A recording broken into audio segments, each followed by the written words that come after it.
Hello, listeners, viewers, all of the above. I wanted to introduce another guest that we have here for Debruary 2022, our fifth annual Video a Day celebration of how you can win at life. That's the theme for this year. So, all the guests that we'll be having for you throughout this month will be giving you tips and ideas and suggestions for how you can better not only your life, but yourself to make you a true winner. Today's guest is Heidi Bright. Now, Heidi has a lot of good information to share with you about how you can live an authentic life. And one of the things that was most impressed me about her is the way that she arrived at this this change in herself, very dynamic change, very positive. And what I'm hoping is that all of you can learn from her and not have to go through some kind of catastrophic health crisis or other life crisis before you understand how important it is for you to be yourself and really live the life that you are meant to live. So let me get Heidi on here. Hi, Heidi, Hi, with how her are you? love cup. Yes. Hi. So let me, give a little introduction about yourself and how you came to be a speaker on living an authentic life. I was diagnosed in 2009 with highly aggressive end-stage uterine sarcoma. And I was shocked because I had done everything right. I had eaten an organic diet. I had maintained my weight. I exercised every day. I was meditating an hour every day. I was doing everything they said to do to prevent cancer. And here I am lying in a hospital bed with stage 4 cancer. Like, what do you do? Wow. It was terrifying. I didn't even know what to ask. I was just in shock for months after that. And I was not expected to live out the year. Now I told everybody, don't tell me what the prognosis is because I don't want to know. Because I don't want Wow. a stamp on my toe saying expiration date. So nobody told me, and I found out years later I was not even expected to live out the year. This was in 2009. And I knew at that point, first of all, I had children at home and I wanted to be there for them. So I knew I needed to do everything I could to survive, everything the doctors wanted me to do, and much, much more. And so I started chemotherapy. I had 2 years of chemotherapy. I had a lung surgery halfway, about two-thirds of the way through. And the cancer kept coming back. It was just relentless. Like, why is Wow. this coming back? I was still doing everything right. And I just really upped my game a lot in every area. And then I was, after my final chemotherapy, because this was a very rare cancer, there were only 3 types of chemotherapy to use. And when I'd exhausted all that, I had another scan and they found a 1/2 inch tumor on the pulmonary vein next to my heart. So I called my surgeon. I said, can you get this out? And he said, let's make an appointment. So 5 weeks later, I had the lung surgery. And by the time it came out, it was 2.5 inches. And I went to my 6-week post-op appointment, and the nurse practitioner said, you need to get back on chemo. And I said, there is no more chemo because I've gone through all of it. And she said, then you need to get your affairs in order. Like my life Oh, was. wow. But during those 2 years, I did everything integrative that made sense to me. So I did everything. I looked at lists of people who went into radical remission, which is when you end up with no evidence of disease after a dire diagnosis. And I took the list and I kind of simmered them down to 3 basic ideas. I realized I had to change my attitudes, I had to change my behaviors, and I had to make some big choices. And I call those the ABCs of healing: attitudes, behaviors, and choices. So I worked really hard on those. I got a psychotherapist right in the beginning. My sister urged me to do that. And my psychotherapist taught me how to manage my emotions in healthy ways. And I'll be happy to talk about that. Big, significant difference in my whole journey. It changed everything for me. And I probably survived because of what I learned from her and made a part of my life, which is I managing am very interested in those. not only because of the cancer, but amongst African American women, the survival rate for those, kind of feminine cancers is very low. It Uh, seems to be very aggressive when we contract something like that. But also amongst African Americans, there are other really chronic diseases that take us out of here too: heart disease, hypertension, which leads to strokes. And so there's a lot of information that I thought with your insight and your history, could share that might have some impact to turn some of those chronic disease concerns around. And who better than someone who's actually done it? thanks. Yes. Yes, Me, I have some ideas. I was very impressed with what came across my desk when I was reading your story. And I thought, this is somebody, because sometimes people can lecture you and they can talk about, oh, yeah, in the books it says this and scientific research says that.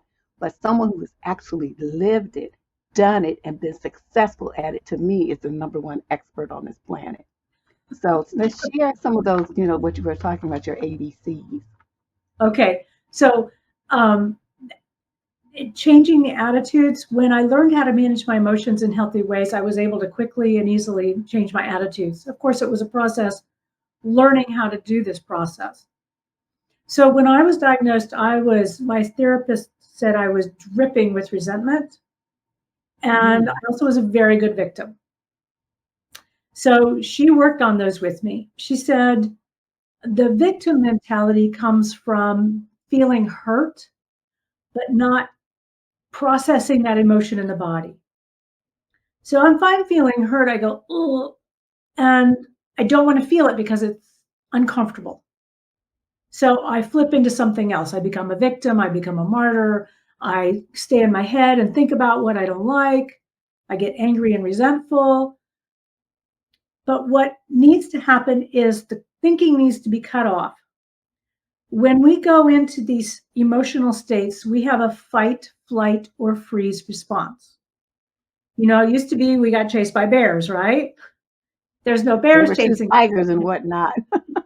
Yeah, tigers, elephants, whatever. And so our bodies are designed to protect us and save us from predators.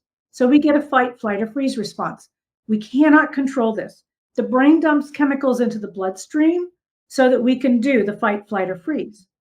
After 90 seconds, the bloodstream washes it out, washes those chemicals out, and they no longer affect us.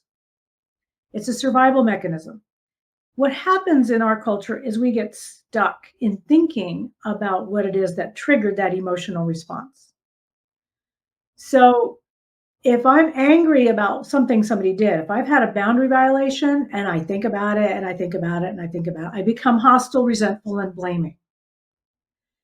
If instead I allow that dump of chemicals into my bloodstream for 90 seconds and instead of thinking about it, I simply focus on the physical sensations in my body.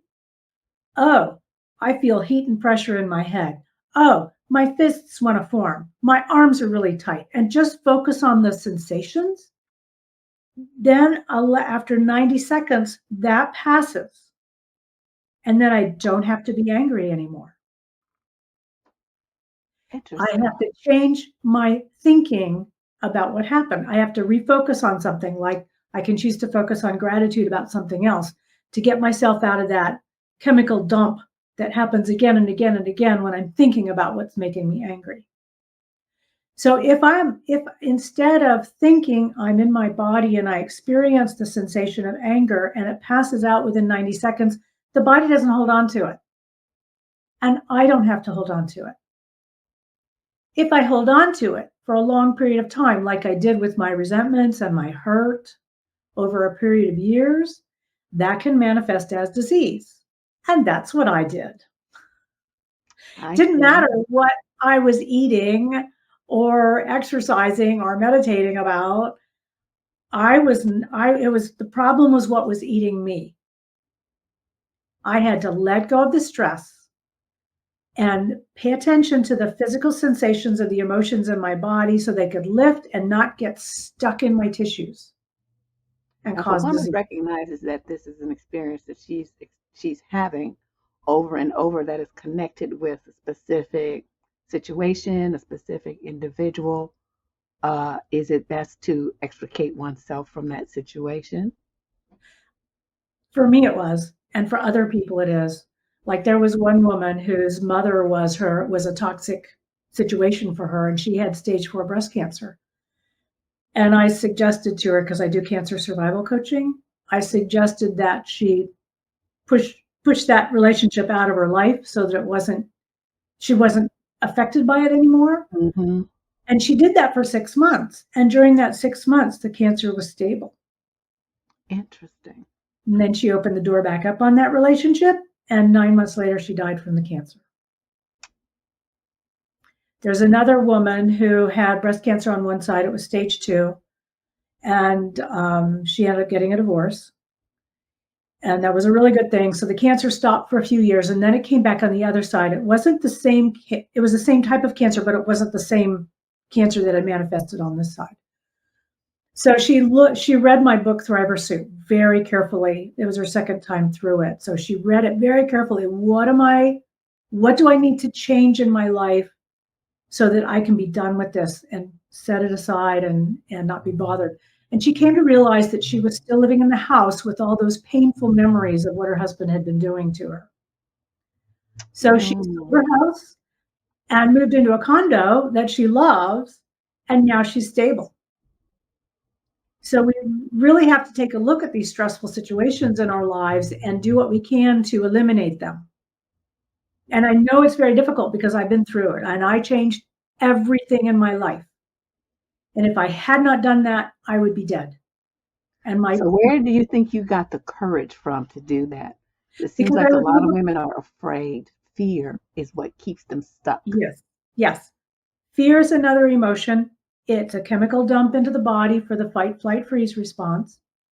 If you allow yourself to feel the sensation of the fear in the body, for me, it's butterflies all over my abdomen. After 90 seconds, it'll dissipate.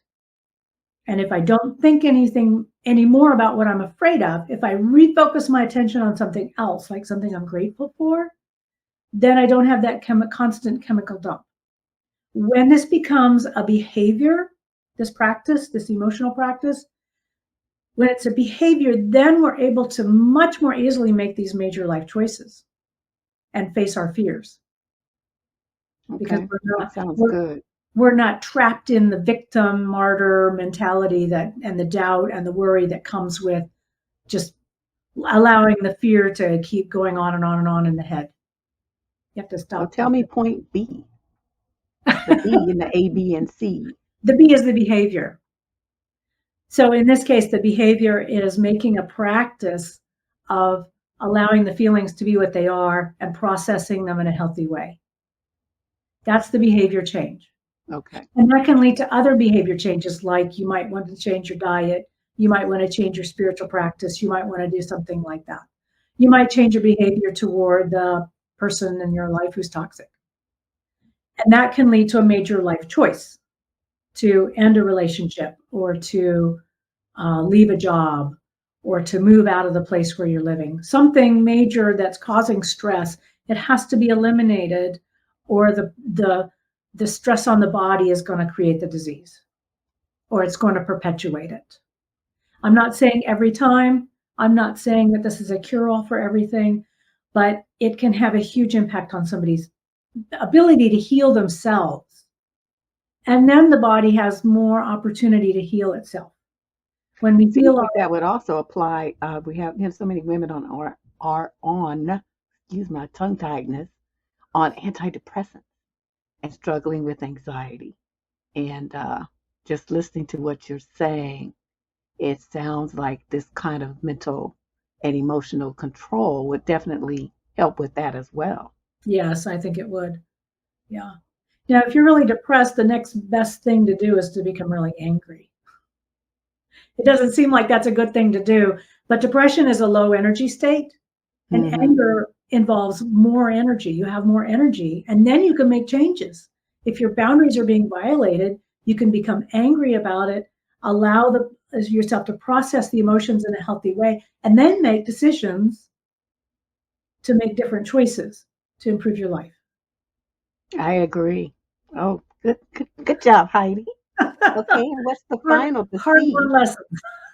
It is, it is. I think a lot of women that's another thing, they're afraid of anger. They are so focused on people liking them, and when the young ones are, well, I wanted them to be my friend and all that. So they, even when their boundaries are being violated left and right, they seem to be afraid to get angry and take a stand and defend themselves. Oh yeah. So I'm really enjoying this conversation we're having. Well, I had a really good dose of niceness disease. I Oh, wanted did you? everybody, oh yeah, I wanted everybody to like me, and that turned me into a really good victim.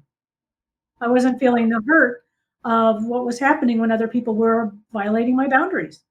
I didn't allow myself to feel the hurt because it was dangerous. I was afraid of ruining the relationship. But what I had to learn was to be true to myself and to be authentic with myself. And if So other what is people, authenticity? Let's start by explaining what when you say authentic, what does that mean? to be true to who you really are, first you have to figure out who you are, and then you need to be true to it by not allowing people to step on you, not allowing people to abuse you, those kind of things. And that comes from being able to, you have to first identify what's going on in your body, identify the hurt, identify the anger. I had a hard time with that. That took some training first. Oh, I'm feeling angry. Oh, you know, first I had to figure that out. And my therapist was wonderful with that. Oh, I'm being resentful. Oh, you know, oh, I'm being a victim. So it's a process of learning how to identify. First, you have to identify it, and then you have to learn how to process it in a healthy way. So it's not something that happens overnight. It took me a good probably 6 months to a year to understand what my therapist was even talking about. And this is weekly hour-long sessions, okay? Oh, wow. And uh, it Well, I just can see if you were raised, as a young girl and you spent all of your youth and, 20s and whatever else age thinking that you aren't supposed to be angry because that's not what nice people, nice girls do, yep, then to try everybody to like. have to make that change, to I think 6 months to a year to even understand it is pretty good actually. Well, Seriously, I everyone, mean, just think of the decades that that we're all taught this. And then yeah, you have to undo this like almost overnight. The expectation is yeah, unrealistic. can't Yeah. happen overnight. But if you're determined and you focus on it, then you can do it. And I would go into my therapist's office and say, "How can you stand to hear me say the same thing over and over every week and have no different outcome?" Like, because I'm not remembering to do this during the week. But that's just human nature, Right. you know. Sometimes we have to hear things every week for 6 months before we go, "I think I've heard that before." So how does a woman go from that kind of socialization of, being nice and pleasing and dainty and feminine and all these kinds of things that indicate, basically victimhood if someone wants to step on you? Um, how do you go from that to being authentic and really, explain being yourself in case of those kinds of situations? Well, I had to get out of victim and I had to allow myself to be angry. And once I allowed myself to be angry, it became easier to get out of victim because I didn't want to be hurt anymore. And I became determined to follow the processes my therapist was trying to teach me. And once I reached the point where I could deal with these emotions in healthy ways, I was able to feel and understand on a deeper level who I really was and make a decision to live who I truly was, even if other people didn't like it. And you lose relationships along the way. You just do because you're changing. Right. And people want you to change back to the way you were because that's comfortable for them. And you can't sit in that comfort zone anymore if you want to be healthy. You just have to get out of it and find new friends. There are other people out there who want you to be authentic and want to be your friend Yeah, because they embrace you. They love it. yes, because they know you'll be authentic with them, and that's important. Then they know you'll be honest with them, and that's what they want, and that's what you want too. It's just hard to break out of it because it's what you're used to and it's comfortable, and change takes a lot of effort. It just So do does. you have any tips, maybe like one or two ideas, like a baby step that someone could take to try to start being more authentic in their relations with other people and themselves? I guess if I were in that position and I were not in a position to get a therapist, I would try to find somebody that I could use as a, not use, but engage as a partner in making an agreement to be honest with each other. Hey, that hurt me. Hey, I feel angry about that. And be committed to that process with each other. So you can practice with somebody who's safe, and then maybe you can extend that out to other relationships. Oh, that's a good idea. Okay. I like that. I've done that with a few people. That's been very helpful because it also gets me out doing it in the real world instead of just with my therapist. Yeah, who's sworn to secrecy and can't do anything. So tell me, as we get ready to close up this interview, what do you think are the main benefits to someone learning to be authentic and going through life in an authentic manner? What kind of Well, what's going to change for them? whether relationships are going to get more honest and more fulfilling and more authentic. And also, I think a person's health will improve because one of the leading causes of chronic illness is inflammation in the body. And Hmm. inflammation in the body is caused by stress. So if we can eliminate a lot of these stressors that are unnecessary, even though we feel like we have to just because we've been conditioned to do that, if we can eliminate those stressors, there'll be less inflammation in the body and less proneness to illness. Because the body wants to be free and it wants to heal itself. And if we're always pushing down who we are, it doesn't have that opportunity. So this allows the life force energy to come up in the body, and then the body can rebalance itself and try to heal. Oh, that's excellent. Anything else? I do cancer survival coaching for people who have cancer to help them with these kind of processes. I don't help with the medical side of things because I'm not qualified to do that, but I understand how to deal with the emotional stuff. And I also have a book published which can help people. It's called Thriver Soup, A Feast for Living Consciously During the Cancer Journey. And it's a big fat book. And Oh, it's wow. but it's all divided up into like one page segments. So I'll have a page on how to deal with anxiety. I'll have a page on how to deal with resentment. I'll have a page on how to deal with powerlessness. So that people can look up the specific thing that they're trying to deal with and heal and get some ideas on how to do that. It's Tell us where they can find out more information about that and get in touch with you. My website is Thriver Soup, like someone who's a thriver, not a survivor, but a thriver. Fiverr. Thriver and soup because it's sort of a soup. It's sort of a recipe template. It's got a few recipes in it, but it's a template for healing your life. And so it's thriversoup.com. Okay, excellent. And if they have a question, they can follow up with you there. Oh yes, yes. Okay. Heidi, this has been fabulous. Thank you so much for donating your time to educate and inspire my viewers. I really appreciate you coming through. Thank you, Deborah. I really You're appreciate welcome. being on the show. It was great. Thank you. Talk to you soon. Okay, everyone, that was Heidi Bright. I really was impressed with her pitch and what she's got going on and the way her approach to life. It's exactly what we preach here, how we want you to be your real self and feel comfortable in your own skin, not feeling like you have to bend and twist and flex to be what all these other people want you to be. At the end of that, when you're doing all that, who are you? You don't even know who you are anymore. And it ends up being a very dysfunctional situation for you as you go from one twisted and sick relationship and one crazy partner after another. So that's what we do on this channel. We try to develop you to be the best woman that you can be, the best person, the most successful, the most in tune with who you are as a person and as a woman. I hope that you continue to watch our Debruary videos. We have a total of 28 videos this month, one for every day of the month. And we'll have a lot of great guests for you as we continue on through the programming for this month. Please become a subscriber to the channel if you're not already. Thank you very much for watching.